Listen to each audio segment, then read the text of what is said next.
ಇದುವರೆಗೂ ನೀವು ನಮ್ಮ ಚಾನೆಲ್ ನ ಸಬ್ಸ್ಕ್ರೈಬ್ ಆಗಿಲ್ಲ ಅಂದ್ರೆ ಪ್ಲೀಸ್ ಇವಾಗಲೇ ಸಬ್ಸ್ಕ್ರೈಬ್ ಮಾಡ್ಕೊಳ್ಳಿ. ಹಾಗೆ ಹೊಸ ವಿಡಿಯೋ ನೋಟಿಫಿಕೇಶನ್ಗಾಗಿ ಬೆಲ್ ಐಕನ್ ಕೂಡ ಕ್ಲಿಕ್ ಮಾಡಿ.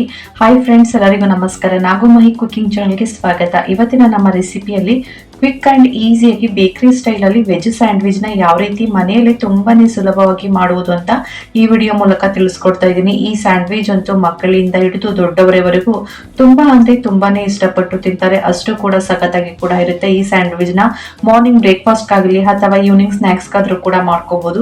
ತುಂಬಾನೇ ಈಸಿಯಾಗಿ ಮನೆಯಲ್ಲಿರುವಂತಹ ಪದಾರ್ಥಗಳನ್ನ ಉಪಯೋಗಿಸಿಕೊಂಡು ಯಾವ ರೀತಿ ಸ್ಯಾಂಡ್ವಿಚ್ ಮಾಡೋದು ಅಂತ ನೋಡೋಣ ಬನ್ನಿ. ಗ್ಯಾಸ್ ಆನ್ ಮಾಡಿ ಒಂದು ಪ್ಯಾನ್ ನ ಬಿಸಿ ಮಾಡಕ್ಕೆ ಇಟ್ಕೊಂಡಿದ್ದೀನಿ. ಪ್ಯಾನ್ ಹೀಟ್ ಆಗಿದ ನಂತರ ನಾನಿಲ್ಲಿ ಒಂದ್ 2 ಟೇಬಲ್ ಸ್ಪೂನ್ ಆಗೋಷ್ಟು ಎಣ್ಣೆನ ಹಾಕೊಂಡಿದ್ದೀನಿ.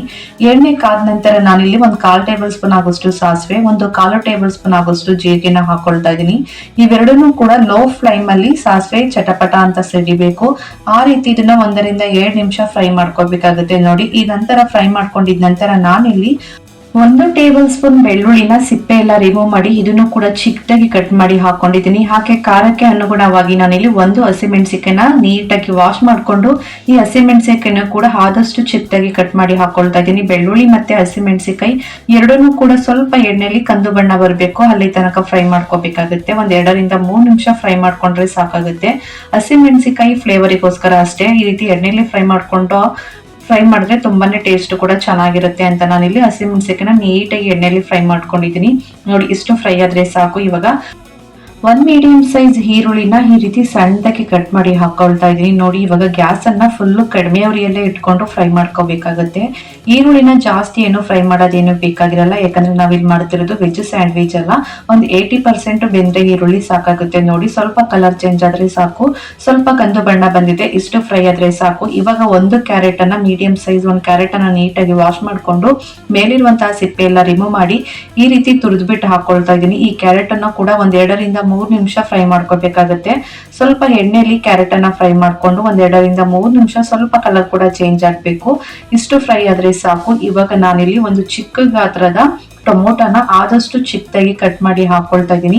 ಇಲ್ಲಿ ನಾನ್ ಮಾಡ್ತಿರೋ ಕ್ವಾಂಟಿಟಿ ಏನಿಲ್ಲ ಅಂದ್ರೂ ಒಂದ್ 5 ರಿಂದ 6 ಪೀಸ್ ಆಗುವಷ್ಟು ನಾನಿಲ್ಲಿ ವೆಜ್ ಸ್ಯಾಂಡ್ವಿಚ್ ಅನ್ನ ರೆಡಿ ಮಾಡ್ಕೊಳ್ತಾ ಇದೀನಿ. ನಿಮ್ ಕ್ವಾಂಟಿಟಿ ಎಷ್ಟು ಬೇಕು ಅಷ್ಟು ನೋಡ್ಕೊಂಡು ನೀವು ವೆಜ್ ಅನ್ನ ಈ ರೀತಿ ಫ್ರೈ ಮಾಡ್ಕೊಳ್ಳಿ. ಈ ಟೊಮೊಟೊನ 2 ರಿಂದ 3 ನಿಮಿಷ ಸ್ವಲ್ಪ ಸಾಫ್ಟ್ ಆಗ್ಬೇಕು, ಆ ರೀತಿ ಫ್ರೈ ಮಾಡ್ಕೋಬೇಕಾಗುತ್ತೆ. ನೋಡಿ, ಇಷ್ಟು ಫ್ರೈ ಆದ್ರೆ ಸಾಕು. ಇವಾಗ ನಾನು ರುಚಿಗೆ ತಕ್ಕಷ್ಟು ಉಪ್ಪನ್ನ ಹಾಕೊಳ್ತಾ ಇದೀನಿ. ನೋಡ್ಕೊಂಡು ಉಪ್ಪನ್ನ ಸೇರಿಸ್ಕೊಳ್ಳಿ. 1/4 ಟೇಬಲ್ ಸ್ಪೂನ್ ಆಗೋಷ್ಟು ಅರಿಶಿನ ಪುಡಿನ ಹಾಕೊಂಡಿದ್ದೀನಿ. ಅರಿಶಿನ ಪುಡಿ ಹಾಕೋದ್ರಿಂದ ನೋಡೋಕ್ಕೂ ತುಂಬಾನೇ ಚೆನ್ನಾಗಿರುತ್ತೆ, ಆರೋಗ್ಯಕ್ಕೂ ಕೂಡ ತುಂಬಾನೇ ಒಳ್ಳೇದು. ಹಾಗೇನೆ 1/2 ಟೇಬಲ್ ಸ್ಪೂನ್ ಆಗೋಷ್ಟು ನಾನಿಲ್ಲಿ ಗರಂ ಮಸಾಲಾನ ಹಾಕೊಂಡಿದ್ದೀನಿ. ಉಪ್ಪು, ಗರಂ ಮಸಾಲ, ಅರಿಶಿನ ಪುಡಿ ಮೂರನ್ನು ಕೂಡ ಹಾಕೊಂಡು 2 ರಿಂದ 3 ನಿಮಿಷ ಫ್ರೈ ಮಾಡ್ಕೋಬೇಕಾಗುತ್ತೆ. ಹೊರಗಡೆಯಿಂದ ತಂದು ತಿನ್ನೋ ಬದಲು ಈ ರೀತಿ ಮನೆಯಲ್ಲೇ ಮಾಡ್ಕೊಳ್ಳಿ, ತುಂಬಾನೇ ಟೇಸ್ಟಿಯಾಗಿ ಕೂಡ ಇರುತ್ತೆ, ಹಾಗೆ ಹೆಲ್ದಿಯಾಗಿ ಕೂಡ ಇರುತ್ತೆ. ನೀವು ಈ ತರ ತರಕಾರಿನ ಪೂರ್ತಿಯಾಗಿ ಬೇಯಿಸೋದೇನು ಬೇಡ. ನೋಡಿ, ಇಷ್ಟು ಬೆಂದ್ರೆ ಸಾಕು. ಒಂದು 80% ಬೆಂದ್ರೆ ಸಾಕಾಗುತ್ತೆ. ಇವಾಗ ಲಾಸ್ಟ್ ಅಲ್ಲಿ ಸ್ವಲ್ಪ ನಾನು ಕೊತ್ತಂಬರಿ ಸೊಪ್ಪನ್ನ ನೀಟಾಗಿ ವಾಶ್ ಮಾಡ್ಕೊಂಡು ಚಿಕ್ಕದಾಗಿ ಕಟ್ ಮಾಡಿ ಹಾಕೊಂಡಿದ್ದೀನಿ. ಏನಿಲ್ಲ ಅಂದ್ರೂ 2 ರಿಂದ 3 ಟೇಬಲ್ ಸ್ಪೂನ್ ಆಗೋಷ್ಟು ನಾನು ಇಲ್ಲಿ ಕೊತ್ತಂಬರಿ ಸೊಪ್ಪನ್ನ ಯೂಸ್ ಮಾಡ್ತಾ ಇದ್ದೀನಿ ಅಷ್ಟೇನೆ. ನೋಡಿ, ಕೊತ್ತಂಬರಿ ಸೊಪ್ಪನ್ನ 1 ರಿಂದ 2 ಸೆಕೆಂಡ್ ಈ ರೀತಿ ಎಣ್ಣೆಯಲ್ಲಿ ಫ್ರೈ ಮಾಡ್ಕೊಂಡು ಗ್ಯಾಸ್ ಅನ್ನ ಆಫ್ ಮಾಡ್ಕೊಂಡ್ರೆ ಆಯ್ತು. ತುಂಬಾನೇ ಈಸಿಯಾಗಿ ವೆಜ್ ಸ್ಯಾಂಡ್ವಿಚ್ ಗೆ ಬೇಕಾಗಿರುವ ಮಸಾಲೆ ರೆಡಿ ಆಗಿದೆ. ನೋಡ್ತಾ ಇರ್ಬೋದು ಎಷ್ಟು ಪರ್ಫೆಕ್ಟ್ ಆಗಿ ಮಸಾಲೆ ರೆಡಿ ಆಗಿದೆ. ಇವಾಗ ಇದನ್ನ ಪಕ್ಕಕ್ಕಿಟ್ಟು ನಾನಿಲ್ಲಿ ದೋಸೆ ಎಲ್ಲ ಹಂಚಿರುತ್ತಲ್ಲ, ಆ ದೋಸೆ ಹಂಚನ್ನ ಇಟ್ಕೊಂಡಿದೀನಿ. ದೋಸೆ ಹಂಚು ಸ್ವಲ್ಪ ಬಿಸಿಯಾಗಿದ ನಂತರ ನಾನಿಲ್ಲಿ 1 ಟೇಬಲ್ ಸ್ಪೂನ್ ಆಗೋಷ್ಟು ಬಟರ್ ಅನ್ನ ಹಾಕೊಳ್ತಾ ಇದೀನಿ. ನಿಮ್ಗೆ ಬಟರ್ ಇಷ್ಟ ಇದ್ರೆ ಹಾಕೊಳ್ಳಿ, ಇಲ್ಲಾಂದ್ರೆ ಎಣ್ಣೆ, ತುಪ್ಪ ನಿಮ್ಗೆ ಯಾವ್ದು ಇಷ್ಟ ಆಗುತ್ತೋ ಅದ್ರಲ್ಲಿ ನೀವು ಇದನ್ನ ಫ್ರೈ ಮಾಡ್ಕೋಬಹುದು. ನಾನಿಲ್ಲಿ ಬಟರ್ ಅನ್ನ ಹಾಕೊಂಡು ಈ ಬಟರ್ ಬಿಸಿಯಾಗಿದ ನಂತರ ಗ್ಯಾಸ್ ಅನ್ನ ಕಡಿಮೆ ಉರಿಯಲ್ಲಿ ಇಟ್ಕೊಂಡು ನಾನಿಲ್ಲಿ ನಾರ್ಮಲ್ ಬ್ರೆಡ್ ಇಂದ ಸ್ಯಾಂಡ್ವಿಚ್ ಅನ್ನ ಮಾಡಿ ತೋರಿಸ್ತಾ ಇದ್ದೀನಿ. ನೀವೇನಾದ್ರೂ ಸ್ಯಾಂಡ್ವಿಚ್ ಬ್ರೆಡ್ ಸಿಕ್ಕಿದ್ರೆ ಅದ್ರಲ್ಲೂ ಕೂಡ ನೀವು ಟ್ರೈ ಮಾಡಿ ನೋಡಿ. ಇಲ್ಲಿ ನಾನು ನಾರ್ಮಲ್ ಬ್ರೆಡ್ ಇಂದಾನೆ ಮಾಡಿ ತೋರಿಸ್ತಾ ಇದ್ದೀನಿ. ಈ ಬ್ರೆಡ್ ಅನ್ನ ಹಾಕೊಂಡು ಆ ಬಟರ್ 2 ಸೈಡ್ ಕ್ಲೀನ್ ಆಗಿ ಒಂದಕ್ಕೊಂದು ಬೆರೆತ್ಕೋಬೇಕು. ಆ ರೀತಿ ಇದನ್ನ ಕಡಿಮೆ ಉರಿಯಲ್ಲಿ ಇಟ್ಕೊಂಡು ಈ ರೀತಿ ಫ್ರೈ ಮಾಡ್ಕೋಬೇಕಾಗುತ್ತೆ. ನೋಡಿ, ಇದನ್ನ ಏನಿಲ್ಲ ಅಂದ್ರೂ ಟೈಮ್ ಕೊಟ್ಟು 3 ರಿಂದ 4 ನಿಮಿಷ ಫ್ರೈ ಮಾಡ್ಕೋಬೇಕಾಗುತ್ತೆ.